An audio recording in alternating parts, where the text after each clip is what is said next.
Hey everyone, welcome back to my channel, welcome back to Sohini's blog. এটা আমার কালী পুজোর blog. এই কালী পুজোতে আমি এবারে শ্বশুরবাড়ির পাড়াতে থাকতে পারিনি। তার কিছুটা কারণ ছিল। কি কারণ? কারণ হলো ব্যালেন্স করা। জীবন মানে আর তো কিছু না, জীবন মানে ব্যালেন্স করে চলতে পারা। যে যতটুকুনি ব্যালেন্স করতে জানে ততটাই তার জীবন সুন্দর। আমি যেহেতু দুর্গাপুজো এই বাড়িতে থাকি, সেই জন্য ওই বাড়ির লোকজনও একটু দুঃখ করে, তাই কালী পুজোটা দিয়েছি ও বাড়ির জন্য। দীপাবলি তো আলোর উৎসব। আলোর উৎসব মানে ছোটোবেলায় বাবার সাথে গোটা বাড়ি জুড়ে, ছাদ জুড়ে মোমবাতি লাগানো। তোমরা কারা কারা মোমবাতি লাগাতে নিচে কমেন্ট করে জানিও। এখন টুনি হওয়ার জন্য খুবই কম মোমবাতি ব্যবহার করা হয়। এই মোমবাতি ভাইবস থেকে আমাকে পাঠিয়েছে এই 4টে ক্যান্ডেল, যেগুলো সেন্টেড। তোমরা যারা নিতে চাও ভাইবসের সাথে যোগাযোগ করতে পারো। কোনো প্ল্যানই ছিল না, সেই জন্য হঠাৎ করেই যখন ঝিলিক বলল ও এখানে আছে আর কৌশিক আসছে, সবাই মিলে আমরা মানে আমাদের গ্রুপটা বাইরে আজকে ডিনার করতে যাই। তো সেই ভাবা মতনই আমরা চলে এসেছি এখানে।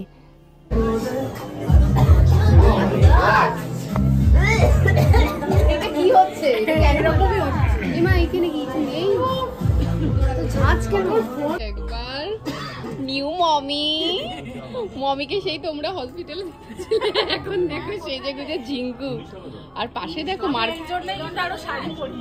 হ্যাঁ তো ভাল লাগছে। কি করবি শাড়ি পরে? হাতেরটা খুব সুন্দর লাগছে। কোথেকে জোগাড় করেছিস? একটু বল, একটু আমার ব্লগে একটু বলে দে। আমি কাঁচরাপাড়া, কলকাতা থেকে নয়। ও তাহলে ঠিক আছে। এই কাঁচরাপাড়া কোথায়? ওই দোকানটা যেখানটা, ওই দোকানটার নাম কি ছিল জানো? আমিও ভুলে যাই নামটা, কি একটা যেন না। ওই দোকানে ভালো পাওয়া যায়। হ্যাঁ ওই দিকে দেখো আমাদের মার্কেটারি মতো না। তুমি একদম ডাগর হয়ে উঠেছো, তুমি ডাগর। বল মানে আমারটা কি সব থেকে বাজে বললাম? আমি তো ডাগরই বললাম। ও নেবো না, আমি আগে অন করে দিয়েছি। পুরীকে বলা হয়ে গেছে হবে নাকি আদিম মানুষের মতো শিখ ঠিক দিয়ে দিচ্ছে।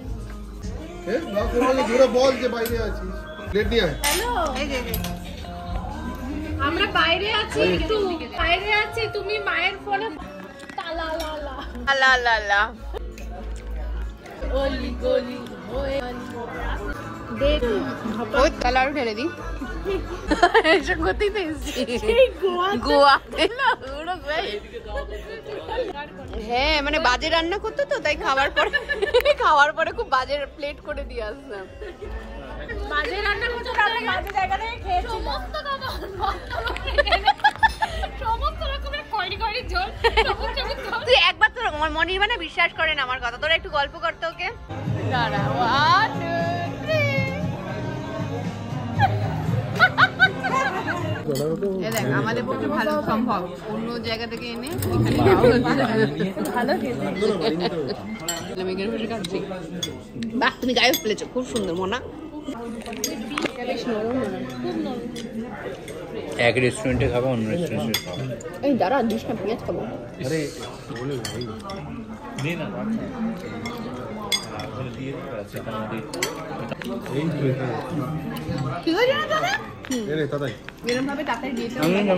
আমরা এই একসাথে থাকলে কি করে আনন্দের মুহূর্তগুলো তাড়াতাড়ি চলে যায় বোঝা যায় না। এখানে বসে ঠিক হলো আমরা এরপরে কোথাও একটা যাব, যেখানে গিয়ে একটু স্টেকেশন টাইপের থাকবো, মজা করব আর এরকম দেদার আনন্দ করব। ওদেরকে বলা হয়নি, প্রথমে ভেবেছিল ছবি তোলা হচ্ছে দেখো, আর যেই বলা হয়েছে নাচ, অমনি পোজ আলাদা।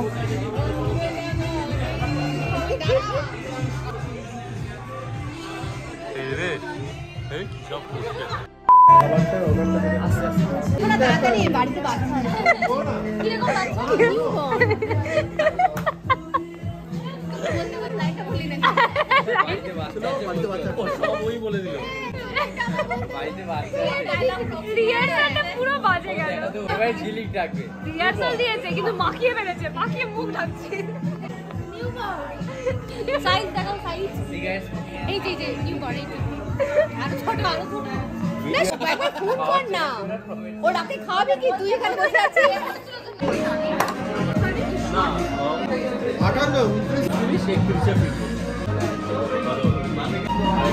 স্যালাড বলা হয়নি না?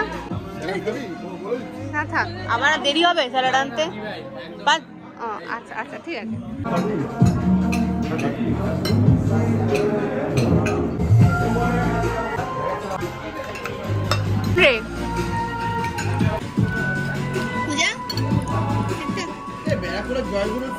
কেমন লাগছে ঝিলকা? তোকে তোকে দারুণ লাগছে রে ক্যামেরায়। এখানে দেখতে সত্যি ভালো লাগছে, সত্যি ভালো লাগছে।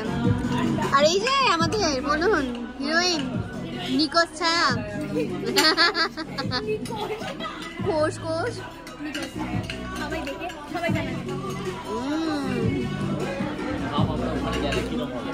এ দেখ নিকট এবু বাচ্চা পুরা হেগে দিল হাতের মধ্যে। বলিস না পুলিশ আছে, ধরে নিয়ে যাবে।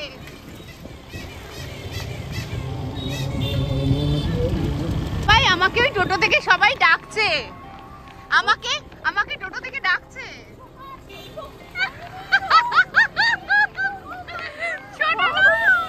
আরে সব ছোট না।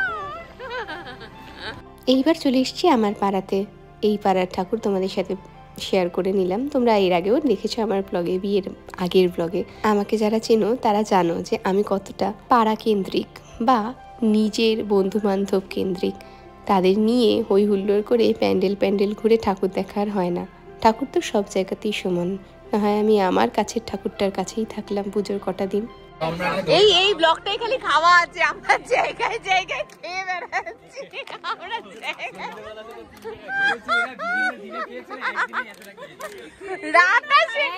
ডিনারও শেষ হচ্ছে না, দিন শেষ হয়ে গেছে, ডিনার শেষ। রে বাবা, এই আমি ধরবো আগে।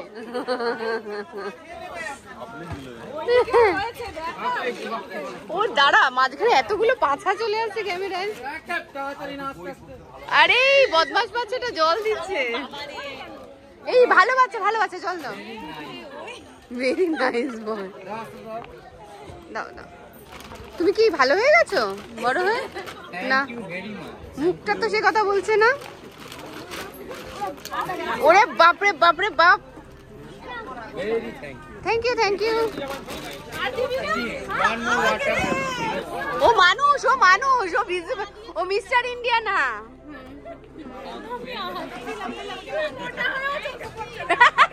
क्या मोटा बनेगा?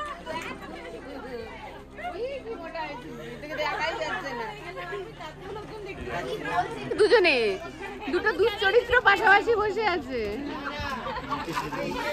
Good morning, good evening, good afternoon সব আর কি। ইভিনিং হতে চললো। হ্যাঁ, এখন আমরা দুপুরে খাওয়া দাওয়া করার পরে ভাবলাম ছটফট করে তোমাদেরকে, তাতাই ওকে দেখাচ্ছিল, ভাবলাম তোমাদেরকে আমি দেখিয়ে দিই। ও বললো যখন এটা হচ্ছে আমাদের চৈতন্য ডোবা, যে এই ডোবাটা ছিল আমাদের ফ্যামিলির, সেটা আমাদের ফ্যামিলি থেকে নিয়ে এই মন্দিরের ট্রাস্টি বোর্ড নিয়ে নিয়েছিল মানে টাকার বিনিময়ে, আর সেটা আমরা বেঁচে দিই। আর এই চৈতন্য ডোবায় দেখো নাম দেখাচ্ছি, জায়গার নাম শ্রী চৈতন্য ডোবা। এই নিয়ে তো অনেক ইতিহাস রয়েছে, অনেক হিস্ট্রি রয়েছে। আর ওপরে দেখা তাকাই, ওটা তুই দেখা। সৃষ্টি কার্তিকী কৃষ্ণা ত্রয়োদশী 921 বঙ্গাব্দ, এখন তো 1430 বঙ্গাব্দের কাছাকাছি চলছে। তার মানে অলমোস্ট 509 বছরের পুরনো। এটা হচ্ছে 509 বছরের পুরনো আমাদের এই চৈতন্যদেবের আবির্ভাব হয়েছিল তখনকার, মানে তার মানে আমাদের ফ্যামিলি 509 বছরের পুরনো। তোমার বয়স কত? আমার বয়স 30। তো সেটা কত হলো তোমার ফ্যামিলির বয়সের? এইরকম অঙ্ক আমি খেলবো না। এই 530। আচ্ছা আচ্ছা, এই মন্দিরটাও তো অনেক পুরনো, 1342, মানে প্রায় 80-90 বছর পুরনো। এখানে চৈতন্যদেব এসেছিল তাই তো? হ্যাঁ, তারপরে মহাপ্রভু তার গুরু ঈশ্বর পুরীর কাছে দেখা করে এখান থেকেই সোজা নবদ্বীপ থেকে পুরী অব্দি যাত্রা করছিল যখন, তখন ঈশ্বর পুরীর কাছে তার গুরুর আশ্রমে থেকে 2 দিন থেকে তারপর আবার বাকি যাত্রা করেছিল। যখন এখানে ছিল যে কদিন, যে 2 দিন, তার মানু ওখান থেকে দেখছে। আমি মানুকে আমি ব্লগে নিয়ে নেবো এরকম করলে। ওই দেখো ব্লগে আসবে বলে দূর থেকে তাকিয়ে আছে, নিয়ে নিচ্ছি ব্লগে। যাই এবার বাড়ি চলে যাও। হাই দেখো, হাই কর, হাই কর। মানু তারপর কি বলছিলাম, তো এসে যখন থাকে তো তখন সবাই এলাকার লোকজন যারা আছে, এলাকার বাইরের লোকজন, তার ওই চরণ ধুলো নেবে বলে এক তালকর করে মাটি নিয়ে গিয়ে বাড়িতে রেখেছিল। এত লোকে মাটি নিয়েছিল, ওই তাল হতে হতে হতে হতে একটা ডোবা মতন হয়ে যায়, ছোট। মাটি নেওয়ার জন্য এখানে ডোবা হয়ে গেছে। মাটি নিয়ে, হ্যাঁ, জল উঠে মাটি নিয়ে জায়গাটা ফাঁকা করে দিয়েছিল এবং জল উঠে গেছে, জল পড়েছে এবং জল উঠে ডোবা মতন হয়ে গেছিল। সেই জন্য নাম হচ্ছে চৈতন্য। না, আগে ছিল 2 ডোবা, তারপরে যখন মন্দির নেয়। 2 ডোবা কেন? ওই দুটো ডোবা হয়ে গেছিল, মাঝখানে সরু সাঁকো মতন ছিল, ওই যে রাস্তাটা বেশ একটা সরু ছোট, ওইদিকে একটা ডোবা আছে পূজাদের বাড়ির সামনে যেটা। হ্যাঁ, তারপরে আছে এটা যখন আমরা বাংলা নিয়ে পড়েছিলাম তখন মানে দেখেছিলাম যে এখানে যখন আসে দুটো বাড়ি থেকে গেছিল, একটা বাড়ি থেকে বস্ত্র, একটা বাড়ি থেকে অন্ন। পূজাদের বাড়ি থেকে সেটা গেছিল, আচ্ছা, অন্ন গেছিল। আর যে দুটো বাড়ি থেকে গেছিল তাদেরকে এই দুটো ডোবা দান করা হয়, একটা আমাদের ফ্যামিলি পায়, একটা ওদের ফ্যামিলি পায়। পূজাদেরটা এখনো পূজাদেরই রয়েছে। পূজাদের বাড়িও 500 বছরের পুরনো। হ্যাঁ, মানে এই বাড়িটা নিয়ে, হ্যাঁ, বুঝে জায়গাটা, মানে যেখানে এই আমরা যখন ছোট ছিলাম ওই বাড়িটা যেটা ছিল ওটা 500 বছর পুরনো বাড়িটাই আমরা দেখেছিলাম আগে যখন ছিল, মানে পুরো বড় উঠোন, কুয়ো, মানে আগেকার দিনে সিনেমায় যেরকম দেখা হতো পুরো ওরকম চোখের সামনে। পরে তো এগুলো সব ভাঙ পুরোটা উঠোন ছিল, কোনো ঘর ছিল না, সবটা উঠোন ছিল। সামনের দিক দিয়ে খালি ঢোকার একটা রাস্তা ছিল, মানে অসাধারণ ছিল, মানে দারুণ ছিল, মানে ঠাকুর দালান সবকিছু ছিল। বুঝেছো কত পুরনো? বুঝলাম। গুরু মারা যাওয়ার পর যখন গুরুর এখানে আসে তখন কান্নাকাটি করেছিল ওরা, কথিত আছে। আর মাটি নিয়ে গিয়েছিল গুরুর উদ্দেশ্যে, তখনই ডোবা সৃষ্টি। ওখানে লেখা আছে, যত কৃত ঈশ্বরে ঈশ্বর পুরীরে, তাহা বর্ণিবারে কোনো জনের শক্তি ধরে। আপনে ঈশ্বর শ্রী চৈতন্য ভগবান, দেখিলেন ঈশ্বরপুরী জন্মস্থান। প্রভু বলে এই কুমারহট্টে নমস্কার, ঈশ্বরপুরী সেই কান দিলেন বিস্তর চৈতন্য সেই স্থানে, আর কিছু শব্দ নাই ঈশ্বরপুরী বিনি। এ স্থানে মৃত্তিকা আপনে প্রভু তুলি, লইলেন বহির্বাসে বাঁধি এক ঝুলি। এইগুলো সবই কিন্তু আমাদের চৈতন্য চরিতামৃতের গল্প। চৈতন্য চরিতামৃত যারা পড়েছো তাদের তারা জানবে। সকালে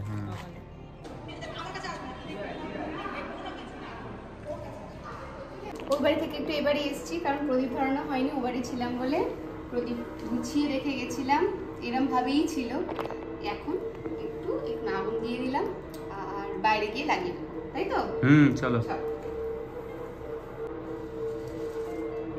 সব উড় দেওয়া আলপনা দেখেছে ওরা সবাই। ভাল লাগছে প্রদীপের গন্ধটা।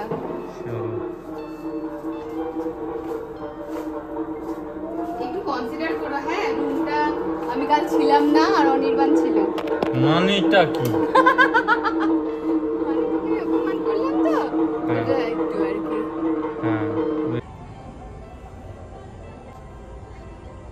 সবাইকে জানাই শুভ দীপাবলির অনেক অনেক ভালোবাসা। সবাই খুব ভালো থাকো, নিজের শান্তি, সমৃদ্ধি, ঐশ্বর্য সব খুঁজে নাও আলোর মাধ্যমে। আলো তো শুধু প্রতীক একটা, নিজের মনকে, মস্তিষ্ককে বিকাশ করার।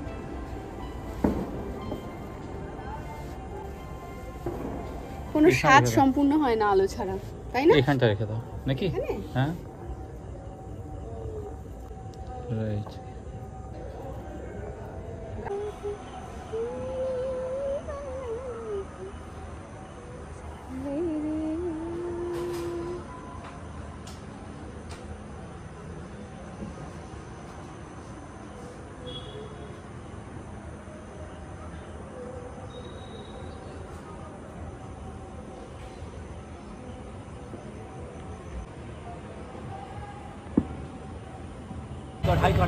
হাই কর। অনির্বাণ এসে দেখো চুল নিয়ে পড়েছে। টাটা টাটা টাটা বর্দা, ছোট মামা টাটা করে দাও। Tata tata tata.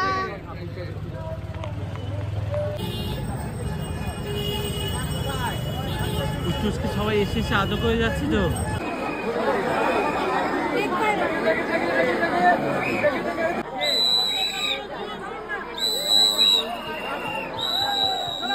কেমন লাগলো? বৈদ্যুতিক বর্মাকে দেখে গেছে, ওর এক হাত আমি জিভ আগে বেরিয়ে এসেছি গেছে। অনেক বছর আগে, কিন্তু এই বছর আসার ইচ্ছা ছিল, দেখা হলো। এই যে